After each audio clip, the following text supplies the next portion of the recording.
দেখতে থাকুন ভিডিওটি।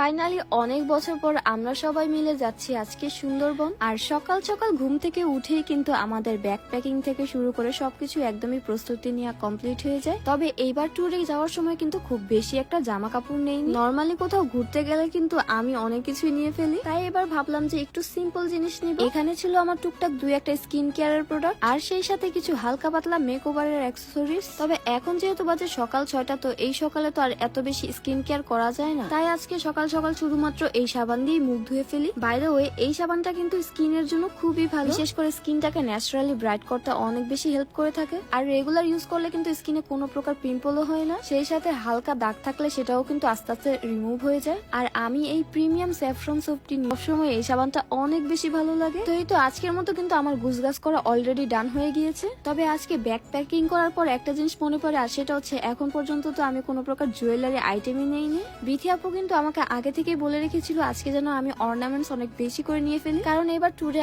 আমি এবং বিথি আপু মিলে ঝিলে সবগুলো অর্নামেন্টস পরবো। তাই আজকে তার পছন্দ এবং আমার পছন্দের সবগুলো অর্নামেন্টস নিয়ে ফেলি। এখানে থাকা প্রত্যেকটা জুয়েলারি কিন্তু অনেক বেশি কিউট ছিল। তো প্রথমে কিন্তু আজকে আমি আর বিথি আপু মিলে ম্যাচিং হাতের মধ্যে ব্রেসলেট পরে ফেলি। বাই দ্য ওয়ে, আমার এবং বিথি আপুর পরা এই সুন্দর সুন্দর জুয়েলারি আইটেম গুলো কিন্তু তোমরা পেয়ে যাবা রয়্যাল প্রোডাক্টস এই পেজে। তাদের পেজে থাকা প্রত্যেকটা জুয়েলারি আইটেমই কিন্তু অনেক বেশি কিউট ছিল। আমি এবার কিন্তু অনেকগুলো ইয়াররিং নিয়ে ফেলি। তোমরাই দেখো ইয়াররিং গুলো কত কিউট, তাই বিশেষ করে এই সেটটা আমার কাছে তো অনেক বেশি কিউট লেগেছে। আর এখান থেকে কিন্তু আমি কিছু প্রোডাক্ট ট্যুরে যাওয়ার জন্য নিয়েছি, আর কিছু প্রোডাক্ট বিয়েতে দাওয়াত খাওয়ার জন্য রেখেছি। এই ইয়াররিংস গুলো কিন্তু ফাংশনে অথবা একটু সুন্দর করে সাজুগুজু করলে পরলে কিন্তু অনেক বেশি সুন্দর লাগবে। বাই দ্য ওয়ে, আজকে অনেক কথা বলে ফেলেছি, এখন একটু তাড়াতাড়ি করে গুছগাছ করা যায়। এখানে আমি রুকায়ের জুতাও আমার ব্যাগে ভরে ফেলি। আসলে ছোট বাচ্চারা কিন্তু জুতা সহজে পরতে চায় না, তাই এর জন্য আজকে ব্যাগে সবকিছু ক্যারি করে নিয়েছিলাম। এরপর আল্লাহর নামে আমরা সবাই মিলে ঘর থেকে বের হয়ে যাই। আর আজকে কিন্তু আমরা সবাই মিলে একটা বড়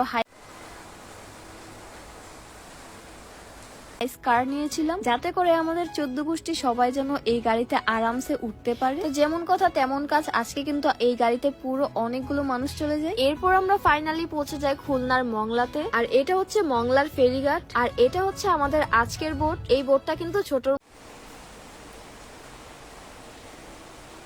সময় কিন্তু এই বোট জার্নিটা আমার কাছে সবচেয়ে বেশি ভালো লেগেছে। চারদিকে সুন্দর বাতাস এবং মাঝখানে এই বোটটা, এমনকি এই বোটের ভিতরে কিন্তু শোয়ার জায়গাও ছিল। আর এই বোটটা কিন্তু আমাদেরকে রিসোর্ট থেকে দেওয়া হয়েছিল। বোটে ওঠার পর থেকে কিন্তু আমি আর ফাইম শুধু ঘুরঘুর করছিলাম। নদীর ঠান্ডা বাতাস, সেই সাথে এরকম সুন্দর একটা জার্নি ছিল, এক কথায় অসাধারণ। সেই সাথে কিন্তু আজকে আমরা বোটের মধ্যে হালকা পাতলা স্ন্যাক্স এরও আয়োজন করেছিলাম। আজকে কিন্তু আমরা চানাচুর, চিপস সবকিছুই বোটের মধ্যে খেয়েছিলাম। তবে আজকে সবচেয়ে বেশি ভালো লেগেছে বোটের মধ্যে থাকা এই সুন্দর সুন্দর গাছগুলোতে কিন্তু ছোট্ট ছোট ফুলও হয়েছে।